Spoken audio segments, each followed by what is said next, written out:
हाँ जी। तो हमने पिछली क्लासों में कुंभा के बारे में पढ़ा था। खूब बड़ा ही हो गया था कुंभा। हमने उसकी राजनीतिक उपलब्धियां पढ़ी, हमने उसकी सांस्कृतिक उपलब्धियां पढ़ी। लो मैं आपको एक बार फटाफट उसका रिवीजन करवा देता हूँ। तो हम और देखना आप कितना जल्दी जल्दी से रिवीजन हो जाता है। हम पढ़ रहे थे, मान लो कुंभा के बारे में पढ़ रहे थे। हमने पढ़ा भाई कुंभा के पापा का नाम क्या, मोकल। कुंभा की मम्मी का नाम क्या, सौभाग्यवती परमार। फिर हमने पढ़ा था कि कुंभा का गार्जियन किसको बनाया गया, रणमल। फिर हमने पढ़ा कि रणमल की सहायता से कुंभा ने किसको मार दिया था, चाचा और मेरा को मार दिया था। फिर हमने पढ़ा कि रणमल का जब बढ़ गया, प्रभाव बहुत ज्यादा बढ़ गया, तो उसने सिसोदियों के एक नेता थे राघव देव, उनको मरवा दिया। पर बाद में हंसाबाई चुंडा को वापस बुलाती है और रणमल को भारमली नाम की एक दासी की सहायता से मार दिया जाता है। रणमल का बेटा जोधा यहाँ से भाग जाता है, बीकानेर के पास में काहुनी नाम के गांव में जाके रुकता है। कई सालों की लड़ाई के बाद 1453 में जोधा और कुंभा के बीच में एक संधि होती है, आंवड़ बावड़ की संधि। कह दिया गया मंडोर जोधा का, सोजत दोनों के बीच की बाउंड्री है। जहां जहां तक आंवले वाली हरी जमीन है मेवाड़ की, जहां जहां तक बावली है वो मारवाड़ का। जोधा अपनी बेटी श्रृंगार कंवर की शादी कुंभा के बेटे रायमल के साथ कर देता है। उसके बाद हमने पढ़ा मालवा वालों के साथ उसकी क्या लड़ाई हुई कि एक्का और महपा पंवार दोनों भाग के मालवा के राजा महमूद खिलजी के पास चले गए थे। महमूद खिलजी को कुंभा ने जब कहा कि मेरे पिता का हत्यारे सौंप, तो उसने सौंपे नहीं। तो 1437 में उसने महमूद खिलजी पर अटैक कर दिया। युद्ध हुआ था मध्य प्रदेश में, उस युद्ध का नाम था सारंगपुर का युद्ध। कुंभा जीत गया। जीत के आदमी उसने क्या बना दिया, विजय स्तंभ। हमने और पढ़ा विजय स्तंभ के और क्या क्या नाम है। उसके नाम है कीर्ति स्तंभ, उसका नाम है भगवान विष्णु को डेडिकेट है इसलिए विष्णु फ्लैग। भगवान विष्णु का जो व्हीकल है वो गरुड़ है इसलिए गरुड़ फ्लैग। उसमें खूब सारी मूर्तियां लगी हुई है, तो idols of museum of idols, और या एनसाइक्लोपीडिया ऑफ इंडियन स्कल्पचर कहते हैं उसको। हमने पढ़ा कि 122 फीट लंबा, 30 फीट चौड़ा, 9 मंजिलें, 8वीं मंजिल में मूर्ति नहीं, तीसरी मंजिल में अल्लाह लिखा हुआ, 9 बार लिखा हुआ, अरबी भाषा में लिखा हुआ। 5वीं मंजिल में वास्तुकारों के नाम, वास्तुकार कौन कौन, तो जेता, पुंजा, पामा और नापा। और उसका जब वो गिर गया था एक बार, या जब टूट गया था या उसमें जब दरारें आ गई थी, तब उसका पुनर्निर्माण किसने करवाया, तो स्वरूप सिंह ने उसका पुनर्निर्माण करवाया था। प्रशस्ति किसने लिखी, तो अत्रि और महेश नाम के दो बाप बेटे थे, उन्होंने प्रशस्ति लिखी थी। फिर हमने और पढ़ा कि उसमें जेम्स टोड उसकी तुलना कुतुब मीनार से करता है, फर्ग्यूसन उसकी तुलना रोम के टार्जन टावर से करते हैं। राजस्थान की पहली बिल्डिंग है जिस पर पोस्टल स्टैंप इश्यू किया गया था, वो अभिनव भारत का, राजस्थान माध्यमिक शिक्षा बोर्ड का और राजस्थान पुलिस का एम्बलम है, या उनका प्रतीक चिन्ह कह सकते हैं आप उसको। फिर हमने उसके बाद पढ़ा था कि नागौर में दो भाइयों के बीच, काका भतीजा के बीच में लड़ाई चल रही थी, शम्स खान और मुजाहिद खान। कुंभा पहले शम्स खान की सहायता करता है, मुजाहिद खान को हराता है। फिर वो शम्स खान को भी हराता है। शम्स खान गुजरात के कुतुबुद्दीन शाह के पास गया, दोनों मिलके उनको हराया। फिर कुतुबुद्दीन शाह और मालवा वाले महमूद खिलजी के बीच 1456 में चांपानेर की संधि हुई, दोनों मिलके आए। 1457 में फिर उनको भीलवाड़ा के बदनौर के युद्ध में उन दोनों को हराया। सिरोही के सैसमल देवड़ा ने गुजरात वाले राजा की सहायता की, तो सैसमल देवड़ा को भी हराया। ये हमने उसकी पढ़ी थी राजनीतिक उपलब्धियां। अब हम सांस्कृतिक पे आ जाए। निर्माण कार्य खूब सारे, विजय स्तंभ की बातें मैंने खूब सारी बताई दी। श्यामल दास जी अपनी किताब वीर विनोद में कहते हैं कि उसने टोटल मेवाड़ में 84 किले हैं, जिनमें से 32 वो अकेला बनवा गया था। कौन से, तो राजसमंद में कुंभलगढ़। कुंभलगढ़ की बातें हमने पढ़ी। वास्तुकार कौन थे, तो मंडन थे। प्रशस्ति किसने लिखी, तो खाली महेश आया था प्रशस्ति लिखने के लिए। फिर ये मेवाड़ मारवाड़ की बाउंड्री पे था, तो एक तरह से security guard of Mewar and Marwar. इसकी जो सबसे ऊपर वाली मंजिल है उसको कटारगढ़ कहते हैं, और उसका नाम मेवाड़ की आंख रखा गया। उसमें कुंभा खुद रहता था, वहां पे बैठ के पूरे मेवाड़ पर नजर रख सकते हो, तो आई ऑफ मेवाड़ हो गया। ये मेवाड़ की इमरजेंसी कैपिटल हुआ करती थी। और इसकी जो प्रशस्ति जो महेश ने लिखी, उसके अंदर लिखा हुआ कि Kumbha incarnation of religion and piousness है, वो धर्म एवं पवित्रता का अवतार है, डोनर है। और किससे ज्यादा, राजा भोज और कर्ण से भी ज्यादा बड़ा डोनर है वो। फिर सिरोही के अंदर दो किले बनवाए, बसंतगढ़ और मचान। मचान वाला किला मेरों पर नियंत्रण के लिए बनवाया गया। उदयपुर में भोमट वाले क्षेत्र में किला बनाया भोमट, वो भीलों पर नियंत्रण के लिए बनवाया गया। और सिरोही के अंदर ये किले का पुनर्निर्माण करवाया 1452 के अंदर, वो किला था आपका अचलगढ़। फिर उसने चित्तौड़गढ़ में, कुंभलगढ़ में और अचलगढ़ में विष्णु भगवान का मंदिर बनवाया, जिसका नाम है कुंभ स्वामी मंदिर। फिर चित्तौड़गढ़ में उसके टाइम में एक मंदिर बना, श्रृंगार चौरी का मंदिर। शांतिनाथ भगवान का मंदिर है, इसलिए शांतिनाथ जैन मंदिर भी कहा जाता है उसको, और वो बनवाया था वेलका भंडारी ने। फिर जैनों में एक सेठ हुए, कोई नाम था दरणकसा, उन्होंने रणकपुर वाले जैन मंदिर बनवाए। रणकपुर वाले जैन मंदिरों में सबसे अच्छा मंदिर है चौमुखा। चौमुखा मंदिर का जो आर्किटेक्ट था उसका नाम था देपाक, और उसमें भी आदिनाथ जी की चतुर्मुखी मूर्ति लगी हुई है, इसलिए उसको चौमुखा कहते हैं। और उसमें 1444 पिलर्स लगे हुए हैं, इसलिए उसका नाम पड़ गया म्यूजियम ऑफ पिलर्स नाम पड़ गया। और कहते हैं कि आप कहीं से भी खड़े होकर देखो वो मूर्ति आपको सटीक दिखती है, कोई भी पिलर उसके अंदर बीच में नहीं आता है। फिर हमने उसके बाद पढ़ा था कि उसने किताबें लिखी थी। कौन कौन सी किताबें लिखी? तो उसने सुधा प्रबंध, कामराज रतिसार, संगीत सुधा, संगीत मीमांसा, संगीत राज। कामराज रतिसार के 7 पार्ट्स है, संगीत राज के 5 पार्ट्स है। पार्ट्स के नाम पढ़े हमने, पाठ्य रत्न कोश, गीत रत्न कोश, नृत्य रत्न कोश, वाद्य रत्न कोश और रस रत्न कोश जैसे नाम थे उसमें, वो पढ़े हमने। फिर हमने पढ़ा कि उसने कई किताबों पर टीका लिखी, जैसे तो उसने जयदेव की गीत गोविंद पे टीका लिखी, अलग से नाम है रसिक प्रिय। 2 किताबों पर टीका और लिखी, सारंगधर की संगीत रत्नाकर और बाण भट्ट की चंडी शतक। 4 नाटक लिखे थे। वो मेवाड़ी, आपकी कन्नड़ और मराठी जैसी भाषाएं जानता था, वीणा बजाना जानता था। उसके संगीत के गुरुजी का नाम सारंग व्यास था। उसके दरबार में खूब सारे विद्वान थे, जैसे एक थे कान्है व्यास, उन्होंने किताब लिखी एकलिंग महत्तम में। उसका फर्स्ट पार्ट भी कुंभा लिखता है और फर्स्ट पार्ट का नाम क्या था? राजवर्णन। फिर उसने उसके एक दरबार में थे मेहाजी, मेहाजी ने लिखी तीर्थमाला, 120 तीर्थों का वर्णन है। और कहते हैं रणकपुर के तो नींव में भी मैं गया हुआ था जब मंदिर की नींव लगी थी। कुंभलगढ़ वाले का भी अच्छा वर्णन किया उन्होंने। फिर था मंडन, वास्तुकार था, उसने किताबें लिखी वास्तुसार, देवमूर्ति प्रकरण, राजवल्लभ। रूप मंडन, सब्जेक्ट क्या? मूर्तिकला। कोदंड मंडन, सब्जेक्ट क्या? धनुष निर्माण। प्रासाद मंडन, महलों के बारे में। फिर उसका भाई था नाथा, किताब वास्तु मंजरी। उसका मंडन का बेटा था गोविंद, किताब लिखी कला निधि, मंदिरों के शिखर के बारे में किताब लिखी उसने। कला निधि के अलावा और किताब कौन सी लिखी? तो एक उसने किताब लिखी आपके उद्धार धोरिणी। उद्धार धोरिणी क्या बताती है? तो पुनर्निर्माण के बारे में। एक किताब लिखी द्वार दीपिका, दरवाजों के बारे में। एक किताब लिखी सार समुच्चय, वो आयुर्वेद के बारे में। मंडन ने भी एक वैद्य की किताब लिखी थी, वैद्य मंडन। फिर उसके बाद उसकी बेटी रमाबाई कुंभा की, रमाबाई की उपाधि वागीश्वरी, जावर का परगना दिया गया था। पिता की तरह म्यूजिक में थोड़ा इंटरेस्ट रखती थी। कुंभा के गुरुजी का नाम तो हीरानंद मुनि कुंभा के गुरुजी का नाम था। जैन विद्वान थे उसके दरबार में, सोमदेव सूरी, सोम सुंदर सूरी, जयशेखर और भुवन कीर्ति। एक तिल्ला भट्ट भी उसके दरबार में थे। जैनों का तो उसने आबू जाने वाले जैनों का तो तीर्थ यात्रा कर भी समाप्त कर दिया था। फिर हमने पढ़ा कि कुंभा की उपाधियां मुस्लिम राजाओं को हराया, हिंदू सुल्तान। संगीत की जानकारी है, अभिनव भट्टाचार्य या नव्य भट्ट। लिटरेचर की जानकारी है, रणौरा सो फिलीफोर्स जीत लेता है। हाल गुरु, आर्चर अच्छा है, चाप गुरु। फॉलोवर ऑफ विष्णु है, परम भागवत और आदिवरा। ये देख लो, हमने 7 मिनट में 1.5 घंटे का रिवीजन कर दिया। जो 1.5 घंटे में चीजें पढ़ी थी उनको आप चाहो तो ऐसे 5-7 मिनट में रिवीजन कर सकते हो। इसलिए हर क्लास का खुद ही रिवीजन कर लिया करो। पढ़ाई वो नहीं है जो रजिस्टर खोल के की जाती है, पढ़ाई वो है जो नोट्स बंद करने के बाद की जाती है। आपने पढ़ लिया, अब उनका मनन कितना करोगे, रिवीजन कितना करोगे। अपने गांव में सीधी सीधी कहावत है, बढ़नो को नहीं गुणनो है, कि केवल पढ़ना नहीं है, बाकी उनको गुणना है, बार बार उनका मनन करना है। अब अपने आगे पढ़ लेते हैं, आगे कुंभा के बाद में क्या था। तो देखो अब आगे कुंभा के बाद में मेरा अगला राजा लिखा हुआ है रायमल। पढ़ते हैं, देखो रायमल जी के बारे में। अपने रायमल जी के बारे में पढ़ेंगे तो एक तो बात आई रायमल जी की, रायमल की राजनीतिक उपलब्धियां, पॉलिटिकल अचीवमेंट कोई ज्यादा है नहीं रायमल जी के बारे में, थोड़ी थोड़ी बातें मैं बता देता हूँ। पॉलिटिकल अचीवमेंट सीधी सीधी से एक याद रखनी। हुआ क्या था, कुंभा के जस्ट बाद में रायमल राजा नहीं बने। देख लो, कुंभा का टाइम पीरियड 1468 पे खत्म हो रहा है और रायमल का 1473 पे जाके तो शुरू हो रहा है। तो क्या हुआ था वास्तव में, कुंभा को उनके बेटे ने मार दिया था। कुंभा के बेटे का नाम था उद्दा। उद्दा नाम का बेटा था। कहते कुंभा एक तो लास्ट टाइम में थोड़े बीमार से रहने लग गए थे, और एक दिन, और उद्दा जो था वो राजा बनना चाहता था। उद्दा का नंबर नहीं आ रहा था, कुंभा मरने का नाम ही नहीं ले रहे थे। उद्दा को लगता था यार बापू कब जाए और कब अपना नंबर है। तो कहते हैं एक दिन कुंभलगढ़ का जो किला है उसके अंदर एक शिवलिंग लगा हुआ है, मामादेव कुंड है। मामादेव कुंड के पास में एक शिवलिंग है। कहा जाता है कि शिवलिंग 5.5 फीट ऊंचा है, 5.5 फीट का हुआ मेरे लगभग यहाँ तक। और कहते कुंभा उस पर बैठ के पानी चढ़ाया करता था। अब देखो कुंभा कितना डील का डाकी टाइप का आदमी रहा होगा। और एक दिन कुंभा उस शिवलिंग के पास में बैठ के जल चढ़ा रहा था, बम बम भोले बोल रहा था।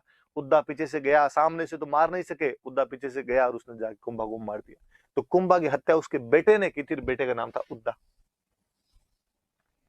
उसके बाद उद्दा राजा बन गया। लेकिन अब बाप के हत्यारे को तो जनता कैसे स्वीकार करे, इसलिए जो सामंत थे, जो जनता थी, उन्होंने विद्रोह कर दिया। और उन्होंने कुंभा का जो दूसरा बेटा था रायमल, हमने पढ़ा था जोधा की बेटी श्रृंगार कंव से शादी हुई थी, इसको बुलाया। रायमल और उद्दा के बीच में लड़ाई हुई और रायमल ने उद्दा को भगा दिया और राजा बन गया। हालांकि उद्दा कहते हैं मालवा वालों से और सहायता लेने के लिए चला गया था, लेकिन एक दिन वहां सहायता वगैरह लेने की कोशिश कर रहा था। एक दिन बरसात के टाइम में बिजली गिर गई ऊपर, और बिजली गिरने से उद्दा की मृत्यु हो गई थी। दोनों तीनों बातें याद रखना। एक तो रायमल ने शासन कैसे प्राप्त किया, तो अपने भाई उद्दा को हरा के। कुंभा को किसने मार दिया, तो कुंभा को उद्दा ने मार दिया था। उद्दा की डेथ कैसे हुई, तो उद्दा की जो डेथ थी वो बिजली गिरने से हो गई थी। तो राजनीतिक उपलब्धि तो एक ही बड़ी सी, यूं तो इसने मालवा वाले राजाओं के साथ लड़ाई भी लड़ी थी और उनको भी हराया था, पर बड़ी बात ये याद रखना कि इसने अपने भाई उद्दा को हटा के राज्य प्राप्त किया था। और अपने दुआ है एक अच्छा सा कि उद्दा बाप ने मारी जाए, लिखियो लब है राज, कि उद्दा बाप को नहीं मारना चाहिए, राज तो वही मिलेगा जो लिखा हुआ है। देश बसायो रायमल, कि देश तो बाद में राजा तो कौन बनाया, रायमल। सरियो ने एको काज, लेकिन तेरा तो एक भी जो काम था वो पूरा नहीं हुआ था, तो ऐसा काम नहीं करना चाहिए। तो उद्दावली याद रख लेना भाई थोड़ा। और कुंभा की डेथ कैसे इस बहाने वो भी याद हो जाता है अपने। इसके बाद आगे पढ़ते हैं। देखो ये जरूर थोड़ी पॉलिटिकल अचीवमेंट तो नहीं, ज्यादा कल्चरल वाली पे ज्यादा ध्यान देने वाली सी बात है। ये है दो तीन चीजें पढ़ेंगे। देखो एक तो रायमल ने चित्तौड़ के अंदर एक मंदिर बनवाया था, अद्भुत जी का मंदिर कहते हैं उसको।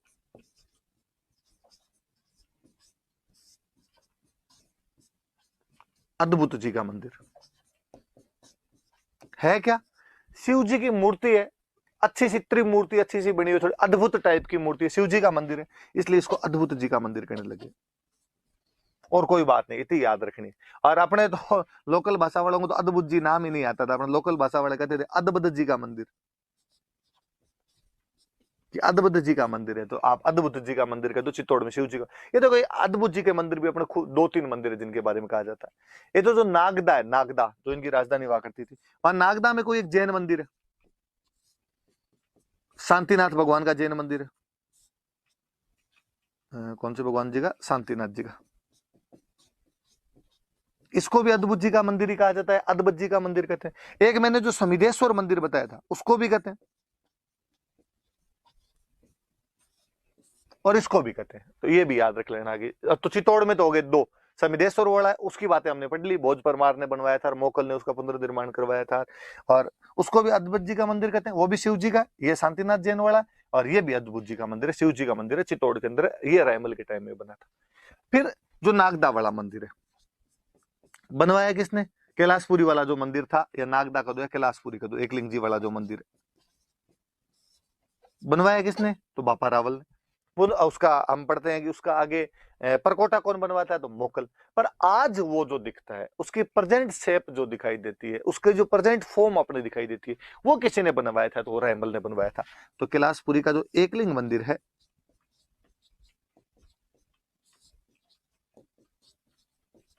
उसका वर्तमान स्वरूप, उसकी प्रेजेंट फॉर्म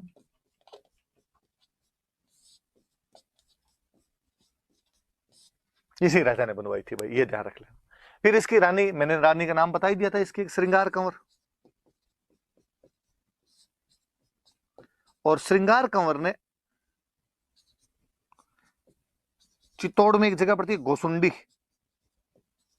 वहां पर एक बावड़ी बनवाई थी। बावड़ी मैंने बता ही दिया था, ऐसे कुएं जिनमें नीचे उतरने के लिए सीढ़ियां बनी हुई, स्टेप वेल जो हुआ करते थे, उनको बावड़ी बोलते थे। तो एक बावड़ी का निर्माण श्रृंगार कंवर जो इसकी रानी थी उसने करवाया था।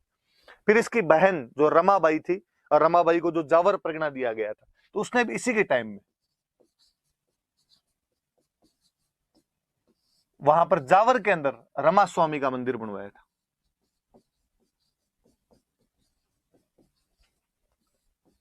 विष्णु भगवान का मंदिर है, याद रख लेना। तो देख लो सब कुछ बन गया, तीन चार चीजें। इसने खुद ने चित्तौड़ में शिव जी का मंदिर बनवाया, अद्भुत मूर्ति की वजह से अद्भुत जी का मंदिर का, अद्भुत जी का। अद्भुत जी का मंदिर समिदेश्वर वाले को भी कहते हैं, अद्भुत जी का मंदिर नागदा में शांतिनाथ जैन मंदिर उसको भी कहते हैं। इसी ने कैलाशपुरी में एकलिंग मंदिर का वर्तमान स्वरूप बनवाया। इसकी रानी श्रृंगार कंवर ने गोसुंडी में एक बावड़ी बनवाई। इसकी बहन रमाबाई ने इसी के टाइम में जावर के अंदर रमा स्वामी मंदिर या भगवान विष्णु का मंदिर बनवाया था, कुंड और बनवाया था, वहां पे एक पौंड जलाशय और बनवाया था। तो ये रायमल जी की थोड़ी याद रखने वाली बात है, तीन चार चीजें। इनमें से कोई पूछ लेगा कि एकलिंग मंदिर का वर्तमान स्वरूप किसने दिया, या चित्तौड़ के अद्भुत जी मंदिर का निर्माण किसने करवाया, या इसकी रानी श्रृंगार कंवर ने एक बावड़ी कहां पर बनवाई थी, गोसुंडी में बावड़ी, गोसुंडी कहां पर पड़ता है, चित्तौड़गढ़ में। इसकी बहन रमाबाई ने मंदिर कहां बनवाया, तो जावर प्रगना दिया गया था, जावर में बनवाएगी।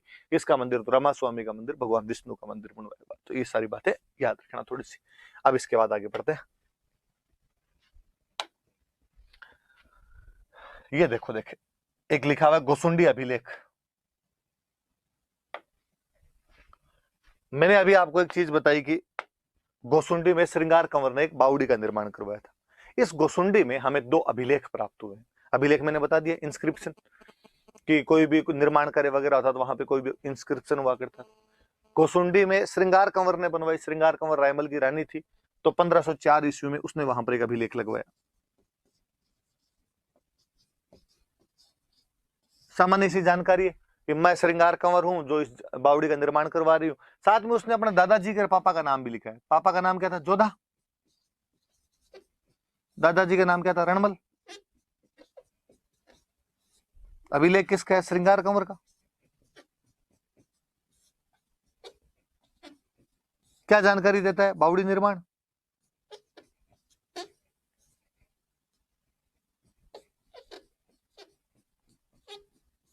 सीधी सीधी बात याद है, 1504 ईस्वी का गोसुंडी में अभिलेख मिला है, जो रानी श्रृंगार कंवर जो रायमल की रानी थी उनके बावड़ी निर्माण की जानकारी देता है। श्रृंगार कंवर इसमें अपने पिता तथा दादा की जानकारी देती है। पिता का नाम जोधा, दादा का नाम रणमल। बताया मैंने, पढ़ते कंटिन्यू से। पर ये वाला आपने याद रहे तो ठीक, नहीं याद रहे तो ठीक। ये वाला अभिलेख ज्यादा याद रखना आपने। तो पुराना अभिलेख है, देखो 2री शताब्दी ईसा पूर्व का अभिलेख है, 2nd सेंचुरी बीसी का एक अभिलेख है, बहुत पुराना अभिलेख है। अभिलेख बड़ी जोरदार सी जानकारियां देता है। पहले मैं जानकारियां बताता हूं, फिर इसकी काम की बात। तो अभिलेख ये कहता है कि यहाँ पे गज वंश का एक राजा था, गज डायनेस्टी का राजा था, जिसका नाम था सर्वतात। उसने यहां पर अश्वमेध यज्ञ करवाया था।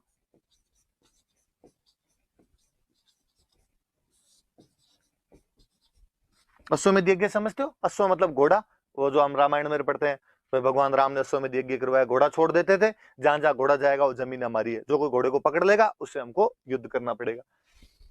इसी के अंदर लिखा हुआ है कि इस सर्वतात ने संकर्षण और वासुदेव की पूजा की पूजा की इनकी। अब ये कौन? संकर्षण, वासुदेव कौन? वासुदेव तो भगवान कृष्ण, हम सब जानते हैं। संकर्षण भगवान कृष्ण के बड़े भाई बलराम, तो उसने बलराम और कृष्ण की पूजा की। अब इतनी बातें इसके अंदर लिखी हुई है, तो उसने ये जानकारी दी कि मैं इनकी पूजा कर रहा हूँ, पूजा के लिए ये पत्थर वगैरह यहाँ पे रखवा रहा हूँ, 4 दीवारी बनवा रहा हूँ, अश्वमेध यज्ञ कर रहा हूँ, ये सारी जानकारी। पर हम ये कहते हैं कि यार 2री शताब्दी ईसा पूर्व को लेकर उसमें है कि संकर्षण और वासुदेव की पूजा हो रही है। यहाँ पे भगवान कृष्ण का जो धर्म है, जो धर्म जिसको हम मानते हैं, उसको हम कहते हैं भागवत धर्म। या भगवान कृष्ण विष्णु भगवान के अवतार थे, तो हम उनको कहते हैं वैष्णव धर्म, या भागवत रिलीजन, या वैष्णव रिलीजन। इसका मतलब कहीं ना कहीं उस समय जो लोग थे वो भागवत रिलीजन या वैष्णव रिलीजन जो है उसको फॉलो कर रहे थे, इसीलिए वो यहाँ पे कृष्ण और बलराम की पूजा कर रहे हैं, अश्वमेध यज्ञ करवा रहे हैं। तो उनके नाम से अश्वमेध यज्ञ करवाया जा रहा है, उनकी पूजा करने के बाद अश्वमेध यज्ञ करवाया जा रहा है। अब आपका क्वेश्चन ये बनेगा, राजस्थान में भागवत रिलीजन या वैष्णव रिलीजन, दोनों एक ही बात है, की इंफॉर्मेशन देने वाला ओल्डेस्ट इंस्क्रिप्शन कौन सा है? गोसुंडी अभिलेख। कौन से राजा का है? सर्वतात। किस वंश का राजा था? गज वंश का था। कहां से मिला? गोसुंडी से। कब मिला? 2री शताब्दी ईसा पूर्व। पूछा हुआ है, प्री में ये क्वेश्चन पूछा हुआ है, मेंस में ये क्वेश्चन पूछा हुआ है, तो ये याद रख लेना भाई, अच्छे तरीके से आप इसको पढ़ लेना, इसको याद कर लेना आपने। तो ये आपके 2 अभिलेख है गोसुंडी के अंदर मिले, एक तो इस बावड़ी के साथ ही मिल गया है गोसुंडी में, और एक बहुत पुराना अभिलेख है। दोनों, बावड़ी वाला याद रहे तो भली बात, नहीं याद रहे तो भली बात, दूसरे वाला पक्का याद रखना। 2री शताब्दी ईसा पूर्व का अभिलेख, गजवंश के राजा सर्वतात की इंफॉर्मेशन, अश्वमेध यज्ञ की जानकारी, संकर्षण और बलराम वासुदेव की पूजा की जानकारी। संकर्षण का मतलब है बलराम जी, वासुदेव का मतलब भगवान कृष्ण। और इसकी पूजा से हमें पता चलता है कि ये भागवत रिलीजन को फॉलो कर रहा था या वैष्णव रिलीजन को फॉलो कर रहा था। पूछा हुआ सवाल है, दोबारा याद रख लेना भाई, है ना? ठीक है, तब इसके बाद अपने आगे बढ़ते हैं। आगे लिखा है रायमल के बेटे। चलो रायमल के बेटों के बारे में पढ़ते हैं। पहला बेटा है पृथ्वीराज, बड़ा शक्तिशाली, होनहार, पराक्रमी, साहसी, निडर, जितने आप जानते हो युवा छिलों की धड़कन टाइप का, उस टाइप का एकदम राजकुमार हुआ था। और लड़ाइयों में तो था तेज तर्रार। कहते हैं मतलब यूं सुनाई देता कि आज राजकुमार पृथ्वीराज कहाँ पर है, तो आज सोजत लड़ने के लिए गया, आज की आज पाली, आज का जालोर, अब चित्तौड़ आ गया, अब कहाँ गया, अब नागदा गया, अब कहाँ गया, अब आपके प्रतापगढ़ साइड में चला गया। तो इतनी तेज गति से आक्रमण किया करता था इसके नाम ही निकाल दिए गए और इसको कहा गया फ्लाइंग प्रिंस, उड़ना राजकुमार।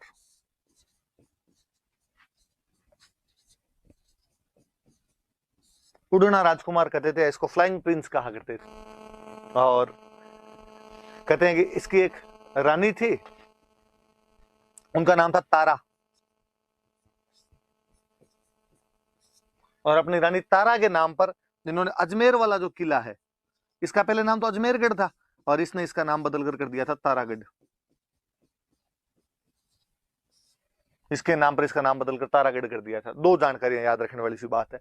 ये तो कोई पूछे कि अजमेर के किले का नाम किसने बदल दिया था, तारागढ़ किसने कर दिया था, तो उड़ना राजकुमार पृथ्वीराज ने कर दिया था, राजकुमार पृथ्वीराज ने कर दिया था। राजकुमार पृथ्वीराज को क्या कहा जाता है, तो उनको उड़ना राजकुमार, फ्लाइंग प्रिंस कहा जाता है। तेज गति से आक्रमण करने के कारण, जल्दी जल्दी एक जगह से दूसरी जगह पे मूव करने के कारण उस बंदे का नाम क्या पड़ गया, उड़ना राजकुमार या फ्लाइंग प्रिंस। रानी का नाम क्या था, तारा, इसलिए नाम बदलकर अजमेर में रहती थी तारा, तो इसने कहा अपनी रानी यहाँ पे रहती है, तारा जहाँ रहती है तो गढ़ का नाम क्या होना चाहिए, तारागढ़ होना चाहिए। फिर ऐसा कहा जाता है कि इसकी एक बहन थी आनंदाबाई, और आनंदाबाई की जो शादी थी वो सिरोही के राजा के साथ की हुई थी। सिरोही के राजा का नाम था जगमाल देवड़ा, इसके साथ में शादी की हुई थी। और जो जगमाल देवड़ा सिरोही का राजा था वो आनंदाबाई को तंग करता था। आनंदाबाई ने एक बार मैसेज किया पृथ्वीराज के पास कि भैया ये मुझे तंग करते हैं। पृथ्वीराज गैरिसन जाके अपने जीजा जी को धमकाया, जीजा जी इस बार मेरी बहन को तंग किया तो देख लेना, टांगे तोड़ दूंगा। जगमाल को बड़ा बुरा लगा, पर करेगा, डाकी टाइप का आदमी था, मारे पकड़ गए।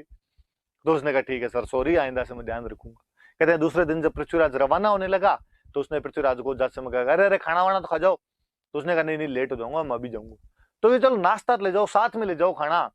तो उसने कहते हैं कि लड्डू बंधवा के दिए साथ के अंदर। पृथ्वीराज ने पूछा बेचारे लड्डू कहाँ से लाए, तो यार आपकी बहन बनाती थी, स्वाद आपको पता ही नहीं है। तो उसने कहा भाई हमारी माँ तो नहीं बनाती थी, लेके जाओ खा के देखना। रास्ते में पृथ्वीराज ने लड्डू खाए, उन लड्डुओं में उसने जहर मिला दिया था, तो पृथ्वीराज उन लड्डुओं के जहर वाले लड्डू खाने से एक्सपायर हो गया, मर गया। फिर पृथ्वीराज की जो छतरी बनी हुई है वो अपने कुंभलगढ़ के किले के अंदर बनी हुई है।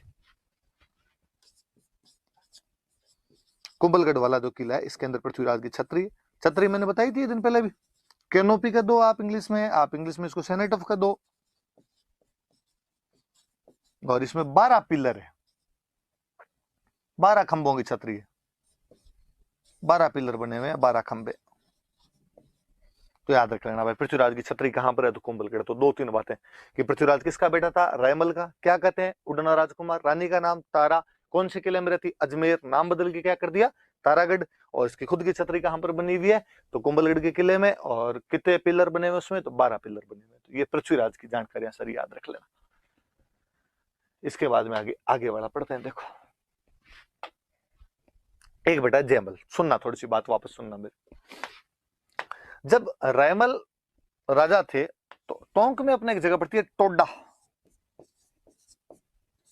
और टोडा में कोई एक सुल्तान सोलंकी नाम करके राजा हुआ करता था। सुल्तान सोलंकी पे लल्ला खां पठान ने हमला किया और इसे टोडा छीन लिया। टोडा पड़ता है अपने टोंक के अंदर। तो सुल्तान सोलंकी बेचारा हार गया, तो अपने परिवार को लेके यहाँ से रैमल जी के पास चला गया मेवाड़ कि रैमल जी हमें शरण दो। तो सुल्तान सोलंकी वहां रहता था। सुल्तान सोलंकी की राजकुमारी थी तारा, बेहद सुंदर अद्वितीय राजकुमारी।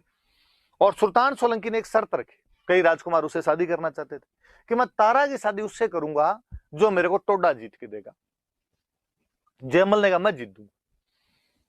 रैमल जी के सारे बेटे थे, जीते बेटे थे, उनमें जयमल ने कहा मैं जीत दूंगा। तो कहा सुल्तान सोलंकी ने कहा तो बस सगाई इनके साथ में पक्की। अब उधर जयमल तैयारियां कर रहा था युद्ध वगैरह की। एक दिन कोई शाम को ठंडा मौसम था, साथ वाले किसी दोस्त ने भड़का दिया और जयमल को आगे, और भाभी जी से बातचीत होती है कि नहीं होती है? नहीं नहीं यार बातचीत तो नहीं थी। क्या बात करते हो, व्हाट्सएप वगैरह पे भी कोई मैसेज नहीं भेजते? उसने कहा नहीं नहीं यार कोई कॉन्टेक्ट ही नहीं। तो यार मिलना चाहिए आपको, आपकी वाइफ होने वाली, आपको बातचीत करनी चाहिए। जयमल थोड़ा लिया हुआ था ही, वो उन सोलंकियों के पास चला गया और उसने सोलंकियों को जाग कहा कि मुझे तारा से मिलना है। सोलंकियों ने मना किया बेचारों ने, अभी तो तू आसमान वाले तारे देख ले, शादी होने के बाद तारा से मिल लेना। जयमल ने कहा अच्छा, चोरी और सीना चोरी, एक तो मेरे बाप के राज में बैठे हुए हो, फिर मेरे को ऐसे रिप्लाई देते हो, फिर मैं तुम्हारा जवाई हूँ। सगाई अपने आप में आधा विवाह होता है, आपकी बेटी की शादी मेरे से होगी, मेरे को आप ऐसे रिप्लाई नहीं कर सकते। सम्मानजनक तरीके से बोलो और मुझे मिलवाओ। उन्होंने वापस उन्होंने भी नहीं किया, तो जयमल उनसे लड़ाई पे उतरा है, तो उन लोगों ने मार दिया। तो जयमल जो था वो सोलंकियों के खिलाफ लड़ता हुआ मारा गया था। तो कोई पूछ ले कि रायमल का कौन सा बेटा सोलंकियों के खिलाफ लड़ता हुआ मारा गया था, तो जयमल मारा गया था। और तारावाड़ चक्कर में, और जब पता चला रायमल जी को पता चला कि जयमल ऐसे ऐसे सोलंकियों ने मार दिया जयमल को, तो रायमल जी ने कहा कोई बात नहीं, बेलखना बेटा था, ऐसी गलतियां करेगा तो मरना ही चाहिए, भले ही मेरा बेटा था लेकिन सोलंकियों को कोई दंड नहीं मिलेगा। अब तारा की सगाई तो जयमल के साथ ही हो रखी थी, तो फिर वापस कहा अब कौन जीत के देगा, तो पृथ्वीराज ने कहा मैं जीत दूंगा। तो बाद में पृथ्वीराज की तारा के साथ सगाई की गई। फिर पृथ्वीराज ने टोडा पर हमला किया, लल्ला खां पठान को हराया, और कहते हैं उस समय उसने नागौर के मल्लू खां को भी हरा दिया था, दोनों को एक साथ हराया था। सॉरी, नागौर के अजमेर के मल्लू खां को भी हराया था। ये सहायता करने के लिए आया था, और जीतने के बाद में शादी कर ली तारा के साथ में। और फिर चूंकि इसने अजमेर के मल्लू खां को हरा दिया था पृथ्वीराज ने, इसलिए तारा को बाद में अजमेर में रखा। इसलिए जो मैंने पहले बात बताई, अजमेर का नाम बदल कर क्या कर दिया था इसने, तारागढ़ कर दिया था। तो तारा वाली बात भी याद रह जाएगी इस बहाने, और जयमल वाली बात भी आपकी याद रह जाएगी। चलो इसके बाद आगे बढ़ते हैं। फिर रायमल जी का एक बेटा था सांगा। ये तीन मुख्य बेटे थे, तो खूब सारे बेटे थे पर ये तीन मुख्य बेटे थे। इन तीनों में पहले इस बात की लड़ाई थी कि अगला राजा कौन बनेगा। पृथ्वीराज कहता मैं बनूंगा, जयमल कहता मैं बनूंगा, और सांगा कहता मैं बनूंगा। ये तीनों भाई आपस में इन चीजों को लेकर लड़ते रहते थे। समझाया भी रायमल जी ने एक दो बार, यार मेरे सामने तो क्या लड़ते रहते हो, मेरे मरने के बाद कोई बन जाना, पर भाई आपस में माने नहीं। तो इनके एक अंकल हुआ करते थे सारंग देव। सारंग देव जी ने एक दिन कहा कि देखो एक काम करते हैं, चित्तौड़ के पास में एक कोई मंदिर है, वहां पर एक बूढ़ी महिला रहते हैं, वो हाथ देख के बताते हैं कि किसका भाग्य तेज है, और वो बताएगी वैसे कर लेंगे। गए उनके पास, जाके उन बूढ़ी महिला का कि भाई तीन रायमल जी के राजकुमार है, और तुम बताओ कि इनमें से अगला राजा कौन बनना चाहिए। सियाणी महिला थी, उसने कहा कोई बन जाएगा, अभी क्यों लड़ते हो आपस के अंदर। पृथ्वीराज बड़ा गुस्सेल बदमाश आदमी था, और पृथ्वीराज ने अपनी तलवार निकाली बाहर। उसने कहा बताती है नहीं बताती, फिलोसफी झाड़ रही फालतू। उसने बुढ़िया ने पृथ्वीराज की तरफ देखते कहा कि तू तो नहीं बनेगा। पृथ्वीराज ने कहा कोई बात नहीं, तू तो इन दोनों में जमूरों में से बता, इनमें से कौन बनेगा। और उसने कहा इनमें से तो सांगा बनेगा। और जैसे उसने सांगा का, पृथ्वीराज और जयमल दोनों को गुस्सा आया, सांगा पे टूट के पड़े, और कहते पृथ्वीराज ने सांगा की तलवार मारी तो सांगा की आंख फोड़ दी थी। सारंग देव जी जैसे तैसे बीच के अंदर पड़े, सांगा का भाग यहाँ से, सांगा ने वहां से चपले हाथ में ली और भाग गया सांगा। और कहते भाग के सांगा आगे एक गांव था सेवंत्री, वहां रूपनारायण जी भगवान का मंदिर है, उस मंदिर में जाके छुप गया। कहते वहां पर एक दर्शन करने के लिए एक यात्री आया हुआ था, मारवाड़ का राठौड़ यात्री था, बिद्दा जेतमालोत। बिद्दा जेतमालोत वहां पे बैठा हुआ था, और सांगा ने उसको आगे, यार मेरे ऐसे ऐसे पीछे भाई आ रहे हैं, बचा। उसने कहा तू छुप जा, मैं देख लूंगा। पीछे से जयमल आया, जयमल ने आकर भाई इधर हमारा भाई है, और कहाँ छुपा रखा उसको। बिद्दा जेतमलोत ने बताया नहीं, तो जयमल को पता चलेगा, चाहे इसको पता है फिर भी नहीं बता रहा। उन्होंने युद्ध किया, लेकिन कहते हैं कि भाई बिद्दा जेतमलोत सांगा को तो वहां से भगा देता है, जयमल के साथ वो लड़ता है, और लड़ते हुए वहां पर शहीद हो जाता है। तो मतलब एक व्यक्ति जिसने शरण दिए हुए व्यक्ति को बचाने के लिए अपनी जान की बाजी लगा दी थी, वो कोई व्यक्ति था, तो बिद्दा जेतमालोत था। हमारे राजस्थान की कहावतें हैं, दोहे कहते हैं उसको कि जेतमाल दल जूंजिया करवाड़ा कटे। जेतमाल का जो दल था वो जूंजा था, वहां पे लड़ा था और कट गया था मरते मरते। जेतमाल जल जूंजिया करवाड़ा कटे, सांगो भोगे चित्रकूट। चित्तौड़ को चित्रकूट कहते थे, कि सांगा चित्तौड़ का राजा बना, सिर बिद्दा सटे, कि उस दिन बिद्दा ने अपना सिर दिया था, इसलिए बाद में सांगा चित्रकूट को भोगता है, क्योंकि जेतमालों के दल वहां पे कट कट के लड़ते हुए मारे गए थे। अब सांगा अब कहां जाए, तो कहते सांगा फिर वहां से भागा, और भाग के नागौर में अपने एक जगह, सॉरी अजमेर में अपने एक जगह पड़ती है श्रीनगर, नागौर, नागौर कैसे नाम आ रहा है, और यहाँ पर एक थे करमचंद पंवार। इन करमचंद पंवार के पास में सांगा आ गया, और इनको आखा किसी को बताना मत, और मेरे को यहाँ पे रख लो। सांगा इनके पास आगे छुप गया। पीछे से समाचार आए कि जयमल सोलंकियों के खिलाफ लड़ता हुआ मारा गया। पीछे से और समाचार आए कि जगमाल देवड़ा ने पृथ्वीराज को जहर देकर मार दिया। अब सांगा को लगा कि दोनों भाई खत्म हो गए। सांगा वापस रायमल जी के पास में जाता है। रायमल जी भी तब तक बूढ़े हो गए थे, उनको भी अगला उत्तराधिकारी बनाना था। सांगा गया तो उन्होंने सांगा को अपना उत्तराधिकारी घोषित कर दिया था। तो दोनों बातें याद रखना कि सांगा के भाइयों के साथ लड़ाई हुई, जो पहले बचाता तो कौन है, तो सेवंतरी गांव के रूपनारायण जी के मंदिर में बिद्दा जेतमालोत उनको बचाता है। फिर उनको शरण कौन देता, रखता कौन है अपने पास में, तो श्रीनगर जो अजमेर में जगह है वहां का करमचंद पंवार उसको अपने पास में रख लेता है। उसके बाद सांगा राजा बना था। तो तीनों भाइयों की बातें बता दी मैंने भाई। अब आगे बढ़ते हैं। देखो अब आगे सांगा जी आ गए। सांगा जी के टाइम में क्या क्या हुआ। सांगा जी के टाइम लिखा अब दिल्ली के साथ सांगा की लड़ाई। ये देखो सांगा 1509 में राजा बनते हैं। इनका टाइम पीरियड याद रखना भाई, 1509 से 1528 के बीच दिल्ली के राजा बनते। जब सांगा दिल्ली के राजा बने थे, आप जब मिडिवल हिस्ट्री पढ़ोगे, दौर पढ़ोगे, कि उस समय दिल्ली का जो सुल्तान था उसका नाम था सिकंदर लोदी।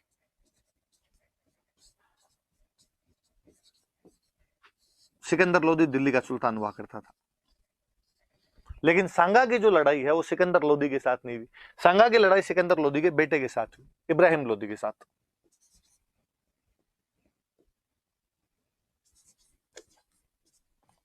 इब्राहिम लोदी के साथ में लड़ाई हुई। इब्राहिम लोदी के साथ में सांगा के दो युद्ध हुए। पहले कोटा के अंदर एक जगह पड़ती है खातोली, है ना, कई किताबों में आपके बूंदी लिखा हुआ होगा, बूंदी नहीं है भाई, कोटा, ये ध्यान रखना। खातोली का युद्ध हुआ 1517 में। दोनों राजा अपने अपने साम्राज्य को बढ़ाना चाहते थे। सांगा विस्तार करना चाह रहा है, कुंभा के बाद में मेवाड़ बहुत शक्तिशाली होता जा रहा था। उधर सैयद वंश खत्म हो गया, लोधी आए, लोधी भी अपने साम्राज्य का विस्तार करना चाहते हैं। इब्राहिम लोधी राजा बना हुआ है, स्वाभाविक बात लड़ाई होगी। खातोली का युद्ध हुआ कोटा में, और इसके अंदर भाई सांगा जीत गया, इब्राहिम लोधी हार जाता है। तो इब्राहिम लोधी को लगा यार बेइज्जती होगी, उसने वापस एक बार, मियां माखन एक सेनापति था, उसके नेतृत्व में वापस सेना भेजी। अपने धौलपुर में एक जगह पड़ती है बाड़ी,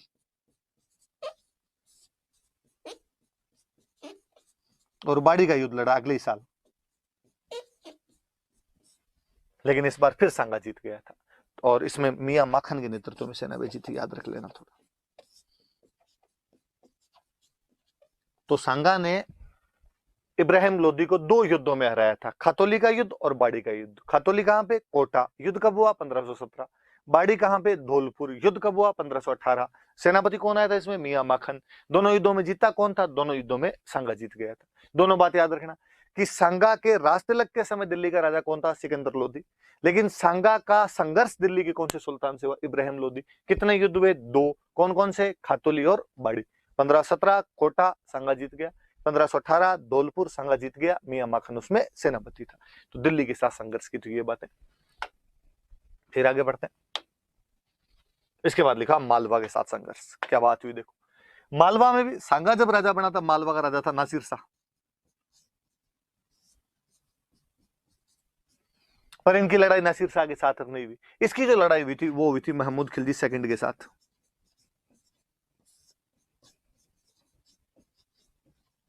महमूद खिलजी सेकंड के साथ। फर्स्ट के साथ में लड़ा था कुंभा, सेकंड के साथ में लड़ा अपने सांगा। हुआ क्या था, मालवा में अस्थिरता चल रही थी, मतलब स्टेबिलिटी नहीं थी। राजा हट रहे थे, बन रहे थे, हट रहे थे, बन रहे थे। महमूद खिलजी सेकंड को, या इससे पहले इन राजाओं को हटाने वाला, बनाने वाला था तो एक हिंदू सेनापति था वहां पर, इनका मेदिनी राय। आप यूं समझ लो कि कुंभा के टाइम में जो महमूद खिलजी फर्स्ट था, उससे लेके और सांगा के टाइम में जो महमूद खिलजी सेकंड है, इसके बीच के जितने भी राजा बने हैं, उन सब का यदि कोई बनाने वाला और हटाने वाला है तो वो ये मेदिनी राय। और इतना ज्यादा पावरफुल हो गया था कि मेदिनी राय ने अपने लिए अलग से एक जागीर प्राप्त कर ली थी, चंदेरी, और स्वतंत्र शासक की तरह बिहेव करने लग गया था। महमूद खिलजी सेकंड बेचारा ये तो कैसे सहन करे, तो महमूद खिलजी सेकंड ने चंदेरी पर अटैक किया। मेदिनी राय सांगा का दोस्त था, तो ये भाग के सांगा के पास आ गया, और सांगा ने इसको एक जगह दे दी। अपने झालावाड़ में एक जगह पड़ती है गागरोन। सांगा ने कहा तू तो यहाँ बैठा, अपने गागरोन में बैठ, मैं देख लूंगा। तो महमूद खिलजी सेकंड को पता चला कि मेदिनी राय गागरोन में, तो उसने गागरोन पर हमला किया। गागरोन अपने भाई झालावाड़ में पड़ता है। सांगा को पता चला कि मेरे दोस्त को हराने के लिए उधर से आ रहा है, उसने कहा नहीं, भाई की तरफ आंख उठाएगा तो पहले अपने से लड़ना पड़ेगा इसके लिए। और सांगा युद्ध करने के लिए सामने चला गया। इस बार सांगा और महमूद खिलजी सेकंड के बीच में युद्ध हुआ, और कहते हैं सांगा हरा देता है, महमूद खिलजी सेकंड को बेरा देता है। और केवल हराता नहीं है, कहते सांगा का एक सेनापति था हरिदास चारण, उन्होंने महमूद खिलजी सेकंड को गिरफ्तारी कर लिया था। गिरफ्तार करके लेके सांगा दरबार में, सांगा ने कहा कौन है, कहता भाई महमूद खिलजी सेकंड है, भाग रहा था, हम तो पकड़ लाए इसको। और सांगा क्या राजी हुआ, सांगा ने कहा जाओ हरिदास जी, पूरा मेवाड़ आज से आपको राजा बनाया जाता है। हरिदास जी ने आज डर महाराज ऐसी क्या बात करते हो, राजा तो आप ही हो, इनाम देना तो मुझे छोटा मोटा इनाम दे दो। सांगा ने कहा लो, पूरा नहीं रख रहे तो मैं आपको 12 गांव दे देता हूँ। तो कितने गांव गिफ्ट में दिए थे, 12 गांव गिफ्ट के अंदर दे दी। महमूद खिलजी सेकंड को कई दिनों तक गिरफ्तार करके यहाँ पे रखा था। फिर उसने फाइनली हाथाजोड़ी की, माफिया मांगी, उसने कहा मैं तुम्हारी काली गाय हूं, छोड़ो। तब उसको 3 महीनों बाद छोड़ा था, और तो भी उसके एक बेटे को जमानत के रूप में यहाँ पे रख लिया था। पर इसकी भी खूब तारीफ की गई कि भाई सांगा ने अपने दुश्मन को भी छोड़ दिया था, उसके साथ में भी उदार बर्ताव किया था, उसके साथ में भी अच्छा बिहेव किया था। तो कौन से राजा को रहा था? महमूद खिलजी सेकंड को। कौन से युद्ध में? तो गागरोन के युद्ध में। किसकी सहायता के लिए? मेदिनी राय। मेदिनी राय कहाँ का था? चंदेरी का। गागरोन कहाँ पे पड़ता है? झालावाड़। महमूद खिलजी सेकंड को गिरफ्तार किसने किया था? हरिदासाचार्य ने। सांगा ने उनको कितने गांव दिए थे? तो 12 गांव दिए थे। गागरोन का युद्ध हुआ कब था? 1519 के अंदर हुआ था। याद रह जाएगी बात है। चलो इसके बाद आगे और पढ़ते हैं। फिर आगे गुजरात के साथ संघर्ष देखो।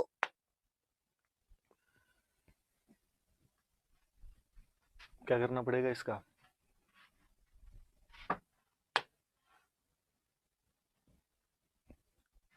हाँ, इसके बाद में आ जाओ अपने गुजरात के साथ में क्या संघर्ष हुआ। मैंने 2 बता दिया आपको। दिल्ली के साथ में संघर्ष इब्राहिम लोदी से, पर जब सांगा राजा बना था तब सिकंदर लोदी थे। मालवा के साथ संघर्ष महमूद खिलजी सेकंड से, पर सांगा जब राजा बना तब उधर नासिर शाह था। सेम इधर सांगा जब राजा बना तब यहाँ का राजा था महमूद बेगड़ा। लेकिन सांगा का जो संघर्ष हुआ था वो हुआ था मुजफ्फर शाह के साथ।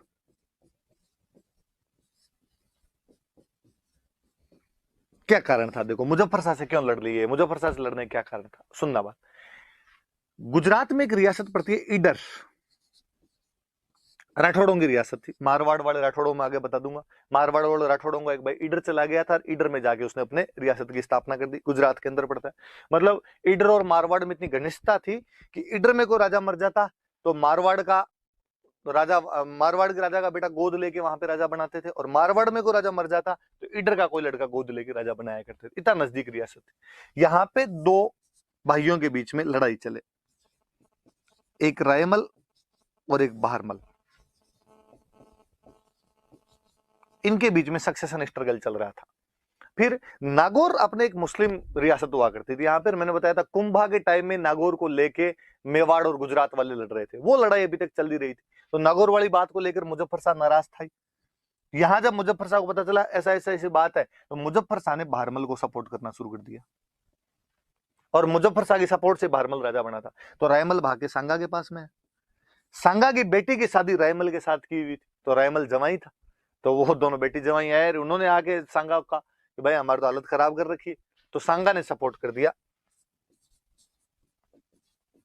रायमल का। कोई सीधा सा पूछे कि सांगा ने और गुजरात के राजा के साथ लड़ाई क्यों की थी, तो गुजरात के राजा के साथ लड़ाई करने का एक कारण तो था नागौर, और कहते जब मालवा वालों के साथ लड़ाई चल रही थी तो भी गुजरात वालों ने थोड़ी चोरी छुपे सहायता दी थी, तो मालवा को सहयोग।